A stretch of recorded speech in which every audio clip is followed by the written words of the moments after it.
I ain't never seen that man with Young Boy before that shit happened with V-Roy, you see what I'm saying? It's like he using that nigga like as a face card to be around him, like to make them look a little tough, you see what I'm saying? Who popped that boy? Who stripped that boy? Who caught that boy? I'm him. Even though King Von was sent to the afterlife, it appears his rivals from OBLOCK are far from finished seeking retribution. Despite half a decade passing, Lul Tim is still out here instigating, and this entire conflict is on the verge of turning fatally violent once more. Today, we're taking a deep dive into some intensely personal street politics that have kept the entire hip-hop community in suspense. But before we get into this shocking story, make sure you hit that like button. Every single like helps expand our community and allows us to continue bringing you the most authentic content. To truly grasp the current situation, we must first rewind to November 6th, 2020. That was the tragic night King Von was fatally shot outside a shisha lounge in Atlanta. Lul Tim, an associate of Quando Rondo, was the one who fired the fatal rounds, an act he maintained was purely self-defense. The legal system upheld his claim, and the charges were dropped. But the streets, well, the streets have a long memory, and they certainly haven't offered forgiveness. For the past 5 years, this feud has been quietly simmering. NBA YoungBoy has been firing shots at OBLOCK through his music. Lul Tim has been openly moving with YB as if he's untouchable, and OBLOCK has been silently formulating its plan. But trust me, what went down this week just cranked that heat up to a full rolling boil. Let me properly set the scene and show you the immense depth of this animosity. King Von was more than just another rapper. This man was essentially royalty within OBLOCK. He was mentored by Chief Keef, but Von had a different kind of edge. While Sosa pioneered drill music, Von actually lived the life it described. A man allegedly had multiple confirmed kills on his record, and the streets recognized his name long before the music industry did. When Von was killed, it wasn't just the loss of a talented artist. OBLOCK lost their commander, their spokesperson, their greatest hope of escaping the harsh life of the projects. Now, here's where things completely spiral out of control. NBA YoungBoy just released a new track called Zero IQ, and this song is openly disrespectful to King Von's memory. But Lul Tim, this guy, took disrespect to a completely new level. He jumped on TikTok, posted a video of himself vibing to the song, and began rapping along to the most provocative bars. The specific lyrics that outraged everyone were, "Who popped that boy? I'm him. Who starts that boy? I'm him. Who popped that boy? Who stripped that boy? Who caught that boy? I'm him. You got on that plate that's hot smoking like that. This was no subtle diss. Lul Tim was overtly boasting about having killed King Von on a public platform for the world to witness. The sheer nerve of this individual is unbelievable, honestly. But the part that truly became the talk of the streets was the timing. Lul Tim uploaded this TikTok on November 6th, 2025. That is the exact date King Von died. But precisely 5 years later, and get this, on that very same day, November 6th, 2025, Lul Tim's grandfather passed away. Same date, 5 years apart. The internet exploded as soon as people started connecting these strange coincidences. Now, let me explain why this specific TikTok provoked a stronger reaction than all the previous insults. You see, until now, most of the jabs were exchanged through music using double meanings, metaphors, or coded language that allowed the artists to deny the claims. But Lul Tim just threw that entire playbook out the window. He stared right into the camera, recited those lyrics word for word, and ensured everyone knew exactly who he was talking about. The video itself was clearly calculated too. Tim wasn't just randomly enjoying the song. He appeared to be in a professional environment, like a studio, with good lighting and clear audio. This was not a spur-of-the-moment thing. This was strategically planned content designed to get maximum attention and inflict maximum disrespect. Muna Ike from OBLOCK was absolutely not going to tolerate this kind of mockery. This guy has been one of the most vocal OBLOCK members since Von's passing, and he immediately used social media to confront Lul Tim directly. Ike challenged Lul Tim for exploiting King Von's death as a credential to maintain relevance, and questioned why he only started associating with NBA YoungBoy after the incident involving Von. I ain't never seen that man with Young Boy before that shit happened with V-Roy, you see what I'm saying? It's like he using that nigga like as a face card to be around him, like to make them look a little tough, you see what I'm saying? Okay. That's how I look at it, but I ain't really like. So if it was It ain't much I can say because I'm still I'm working on my way up and shit, you see what I'm saying? if my time gonna come, it's whatever, but it's just that shit, like that specific shit, like that. In a widely circulated interview with FYBJ Maine, Ike laid it out plainly. I never saw that man with Youngboy before the situation with Von occurred. He's using that like a face card to be around him, to make them look a little tough. Ike wasn't just criticizing the music either. He called out Lul Tim's behavior since the shooting, releasing songs about it, bragging on stage, and behaving like he's some kind of street legend, when in Ike's view, the police were actually involved in his acquittal. You got off, bro. It ain't like you did some street stuff and it's just left in the streets. You like Lul Tim, because do you understand the whole situation or what? I understand, but it's like, all right, you did what you did, okay, Because cool. I heard, not to cut you off, but I heard a lot of people from y'all side getting that, some people saying he did with like... Nah, but he'll do what any street nigga will do if a nigga, he gotta defend his people, but it's like, all right, you did what you did, that's cool, all right, boom, the police was involved, you got off, bro. It ain't like you did some street shit and like, it's just left in the streets. That shit on some police shit too at the same time. You get what I'm saying? Like, niggas will do shit. Like, it's a difference from doing some street shit and the motherfucker know you did some street shit, right? And your name, you in the streets, like, your name ring or whatever. But you did some street shit, whatever, you claim, but the police was involved in that shit. But it's like, I don't like the way he go about it, like, how niggas be flexing and shit. Like, don't act like you did some shit and just got away, like, off the chain, like, off that. Like, bro, niggas ain't, like, it's some shit I can't even say, but it's like, I don't like how certain niggas. But Ike's reply went deeper than simply questioning Tim's authenticity. He challenged the entire story surrounding that night in Atlanta. According to Ike and other OBLOCK members, the situation was not nearly as straightforward as Tim and his supporters have been claiming. They allege Von was not even the aggressor that night, and that the whole incident was distorted in the media to make Tim appear like a hero protecting his friend. Bro got lucky, really, Ike stated in the interview. It ain't like he was face to face with that man. His back was turned. Whatever. You just got off like on some easy shit, you see what I'm saying? Okay. Bro, you got lucky, all you did what you did, you defended you stood your ground, whatever.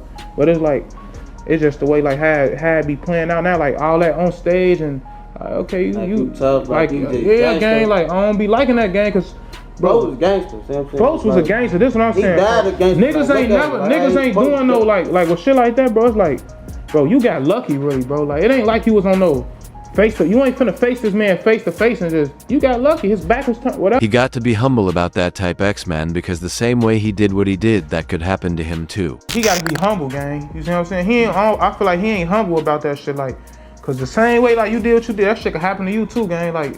Allow me to outline the true history of this rivalry, because it extends far beyond a single shooting. This entire conflict began when King Von and his crew approached Quando Rondo outside the Atlanta hookah establishment. Von was well known for his dangerous reputation on the streets. The man had multiple alleged kills to his name and refused to back down from anyone. But this is the crucial point many people don't grasp about Lul Tim. According to Muna Ike and other members of OBLOCK, Tim was not a street figure before this incident. He was simply Quando Rondo's friend who happened to be armed that evening. When Von and his associates confronted Quando, Tim recognized his friend was in peril and did what any loyal friend would do. He protected him. The issue is what followed. Instead of keeping a low profile and acting cautiously, Lul Tim started leveraging that event to establish a reputation. He partnered with NBA Youngboy, started making music centered on the event, and has been riding that wave ever since. That is precisely what enraged OBLOCK. It wasn't just that he killed Von, but how he's conducted himself afterward. Now let's discuss the connection with NBA Youngboy, because this is where the politics get seriously complicated. Youngboy and Lil Durk have been feuding for years, long before the Von situation.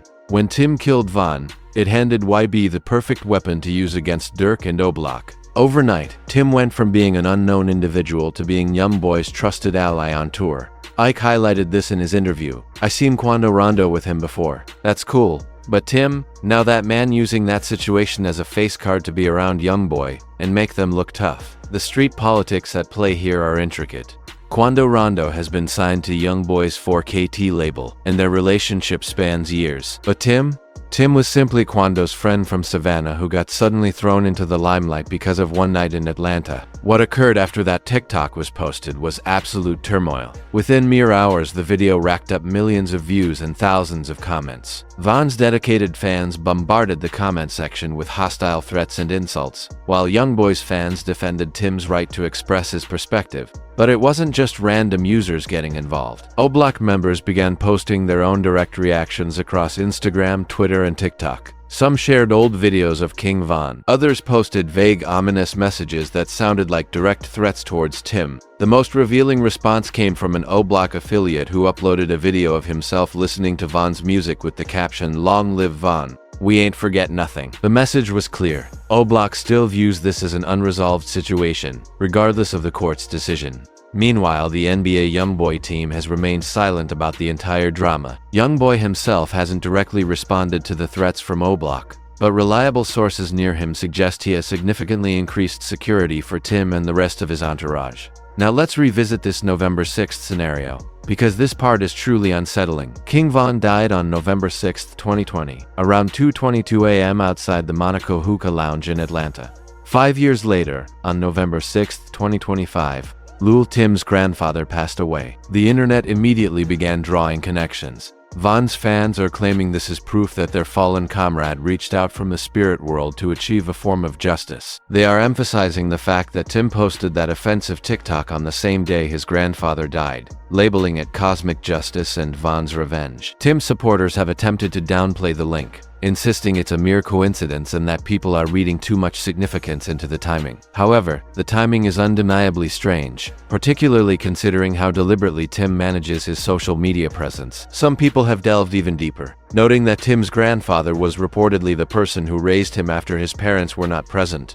Losing his grandfather on the exact same date he killed Von has many believing that some kind of spiritual equilibrium is being restored. The reaction from the streets of Chicago has been both rapid and intense. Multiple associates of OBLOCK have been posting cryptic messages that appear to be direct threats aimed at Tim. Some have been sharing classic videos of King Von with captions like "We still here" and "Justice is coming." But the response isn't limited to OBLOCK. Other Chicago drill rappers who were close to Von have also spoken out. FBG Duck's Circle, despite their own existing feud with OBLOCK, has shown solidarity with Von's memory and condemned Tim's disrespectful behavior. The situation has grown so volatile that some concert venues have started canceling NBA YoungBoys shows due to heightened security risks. Promoters want to avoid the potential violence that could erupt from OBLOCK members attempting to target Tim during a performance. The backlash to Lul Tim's TikTok has been swift and severe. OBLOCK members have flooded social media with threats and insults. The comments section under that TikTok quickly devolved into a full-scale battleground,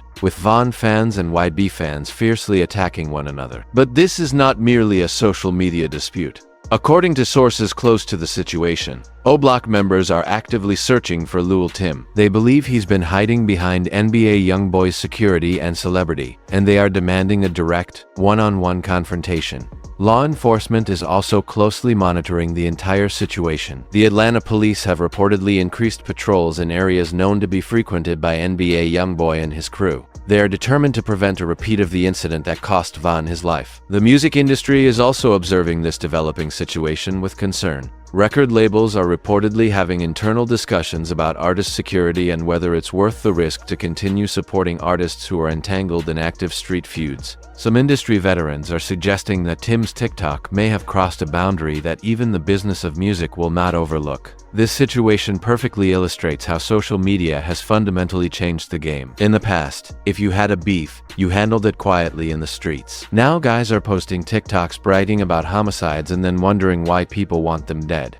Lul Tim could have simply kept his mouth shut, collected his earnings from his affiliation with YB and continued living his life. Instead, he chose to repeatedly provoke the danger, and now that danger is poised to strike back. OBLOCK is not the group to let disrespect slide, especially when it concerns the memory of King Von. The crazy thing is that this beef will likely never truly conclude. Von's death initiated a cycle of violence that has persisted for 5 long years, and every time someone believes things are calming down, an event like this TikTok occurs and reignites everything. This also spotlights the larger tragic issue of how drill music and street feuds are consuming young black men. Von was only 26 when he was killed. Tim is still quite young too. These individuals could be building businesses, raising families, and making positive contributions to their communities. Instead, they are trapped in cycles of violence that predated their own births. Ultimately, this entire ordeal is truly heartbreaking. King Von was a gifted artist who might have been able to transform his life had he distanced himself from the streets. Lul Tim was merely protecting his friend, but now he has a permanent target on his back. And OBLOCK members, like Muna Ike, feel obligated to defend the honor of their fallen soldier. The link to November 6th might be a coincidence, or it might hint at something deeper. I'll leave that conclusion up to you all. But what I know for certain is that this TikTok has instantly made Lul Tim the most wanted man in Chicago, and OBLOCK is not known for forgiving or forgetting. This feud has been escalating for 5 years, and it shows no indication of slowing down. Every insult, every social media post, every song is simply adding more fuel to the fire. The real question isn't if something will happen, but when. What are your thoughts on this entire situation? Was Lul Tim wrong for posting that TikTok? Or is he simply exercising his right to freedom of expression? And what do you make of that November 6th connection? A simple coincidence or something more significant? Drop your opinions in the comments below. Make sure to hit that like button if this detailed breakdown helped you understand the situation better. Subscribe for more exclusive street news, and turn on notifications so you're always updated when we release new content. Until next time, please stay safe out there and keep it 100. Peace.